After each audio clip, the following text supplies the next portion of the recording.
Seiring dengan kemajuan industri pertahanan atau militer dunia, tampaknya saat ini Indonesia juga telah mulai berbenah dalam hal pengadaan alutsista tempur buatan dalam negeri untuk memperkuat TNI dari ketiga matra. Hal tersebut terlihat jika beberapa produksi alutsista pertahanan dalam negeri yang memiliki kualitas tak kalah dengan produk negara lain dan bahkan negara maju di dunia. Misalkan salah satu senjata atau senapan serbu SS-2 buatan PT Pindad Indonesia telah diakui oleh dunia dan bahkan dalam kejuaraan menembak antara institusi militer dunia. Beberapa kali kontingen TNI mampu menjadi juara umum dari sekian banyak negara maju di dunia yang juga turut mengikuti lomba kejuaraan antar militer dunia. Dengan perkembangan industri pertahanan dalam negeri ini, tentunya sejalan dengan harapan pemerintah Indonesia yang memang bertekad untuk memperkuat TNI secara mandiri di bidang alat pertahanan. Selain itu, melalui kedua industri pertahanan tersebut, saat ini tengah menjalani uji dinamis untuk mengetahui jarak tempuh serta stabilitas roket ketika diluncurkan ke target sasaran, untuk mengetahui akurasi tembakan senjata penghancur tank tersebut.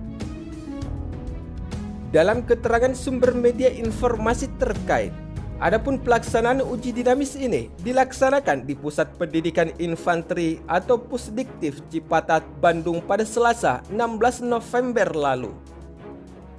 Pada tahap awal, senjata penghancur tank buatan dalam negeri yang akan dibuat ini merupakan SLT latih yang digunakan untuk memperkuat latihan tempur TNI Angkatan Darat.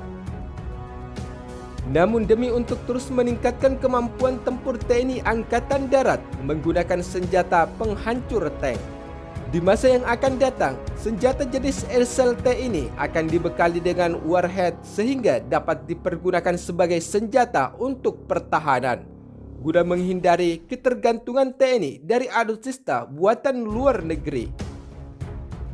Sementara di sisi lain, dalam tahap pengembangan senjata penghancur tank oleh kedua industri pertahanan dalam negeri ini, uji dinamis atau peluncuran tahap pertama roket diprediksi dapat mencapai target sasaran hingga jarak 300 meter sebagai bekal untuk TNI Angkatan Darat dalam pertempuran jarak dekat.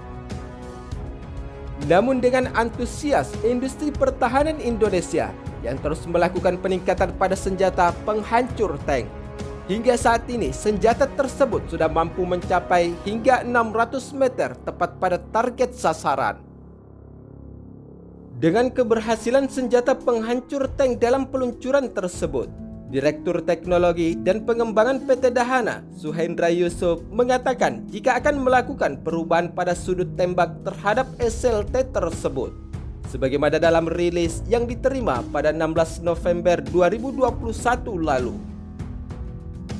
Sementara di sisi lain, dengan adanya peningkatan alutsista tempur TNI Angkatan Darat ini tentunya bagian dari bahan evaluasi. Sebab dalam medan pertempuran, tank merupakan senjata berbahaya yang sering digunakan untuk membuka jalur pasukan infanteri oleh musuh. Selain itu, dengan kemampuan tank tempur dalam bermanuver serta dilindungi dengan baja, tank seringkali membuat musuh kewalahan di medan tempur. Namun bukan berarti tank tak dapat dilumpuhkan oleh TNI. Maka untuk itulah PT Dahana mengembangkan senjata penghancur tank atau jenis SLT. Namun dalam pengembangan senjata penghancur tank ini, PT Dahana sendiri mendapatkan kepercayaan dari Litbang Pusat Kesejahteraan Infanteri sebagai pemilik anggaran sekaligus user dari SLT. Sehingga roket karya anak bangsa ini diharapkan dapat mencapai jarak efektif 300 hingga 400 meter dan dapat diuji ulang beberapa kali pada peluncuran yang juga telah dikerjakan pada pengembangan senjata jenis SLT ini untuk TNI Angkatan Darat. Kami berharap peluncuran roket ini minimal bisa lurus dan stabil, sehingga tahun depan dapat dilakukan sertifikasi, dan jika lolos maka akan dilanjutkan ke produksi massal sebagaimana pernyataan Suhendra sebagai Direktur Teknologi dan Pengembangan Pertahanan Dahana. Sementara itu, jika kita berbicara senjata lawan tank atau SLT ini memang merupakan sebuah senjata versi kecil dan ringan sehingga dapat ditembakkan oleh satu orang personel menggunakan peluncur yang ditembakkan di atas bahu. Sehingga dapat juga disebut sebagai senjata panggul untuk menghadapi tank tempur musuh, dan dengan dikembangkannya SLT ini akan memperkuat sistem pertahanan nasional. Selain itu, hingga saat ini sebagai BUMN yang bergerak di industri bahan peledak, PT Dahana telah memproduksi berbagai kebutuhan militer untuk melengkapi alutsista tempur TNI. Misalkan seperti roket Erhan 450, Erhan 122B, bom P Series Live, dan berbagai macam produk lainnya. Hal ini tentunya adalah merupakan salah satu dukungan agar Indonesia dapat mandiri dalam hal industri pertahanan.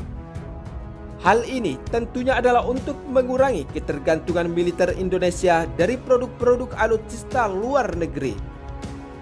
Misalkan saja yang saat ini menjadi salah satu kebanggaan Indonesia dari hasil karya rudal buatan dalam negeri adalah rancangan rudal Merapi yang telah dilakukan sejak tahun 2018 lalu melalui kerjasama antara Dinas Penelitian dan Pengembangan Angkatan Darat dan Pusat Riset Kirnov Universitas Ahmad Dahlan.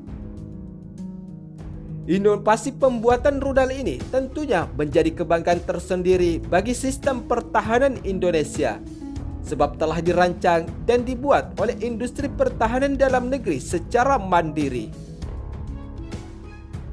Adapun rudal Merapi ini dikabarkan jika telah mengalami peningkatan kemampuan dan memasuki tahap uji tembak menggunakan peluncur dari tabung yang nantinya akan menjadi rudal dan dapat dipanggul untuk sasaran pesawat terbang dan drone tempur musuh.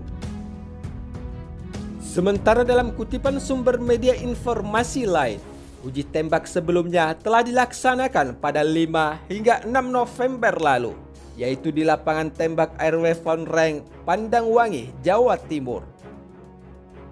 Saat dilakukan uji peluncuran ke target sasaran, rudal Merapi ini sukses membuka sirip-siripnya setelah keluar dari tabung peluncur dan menuju pada target sasaran dengan menggunakan drone sebagai objek target sasaran tembak rudal Merapi dan disaksikan langsung oleh para petinggi TNI.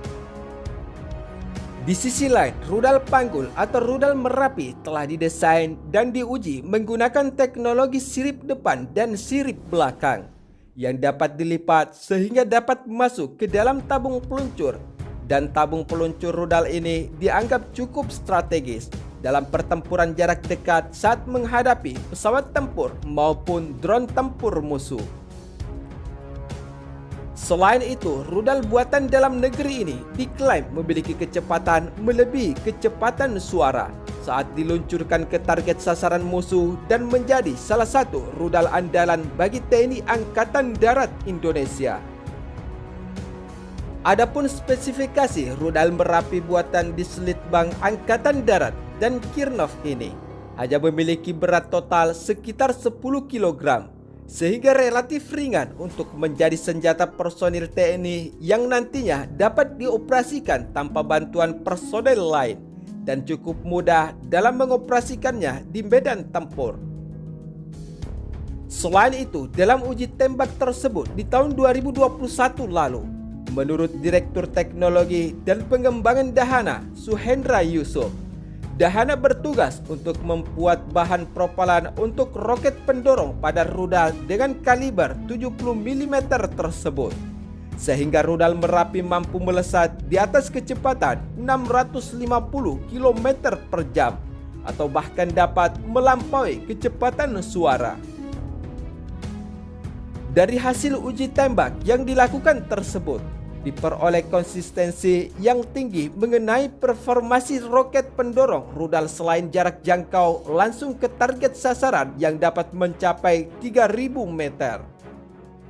Sementara untuk performasi sub yang lain berkaitan dengan posisi sasaran, sudut angguk, geleng, dan putaran rudal, termasuk posisi sasaran oleh seeker, yang dapat dimonitor melalui alat telemetri yang dipasang pada rudal selama masa ditembakkan, sehingga perolehan data secara langsung atau real time ditargetkan tepat sasaran.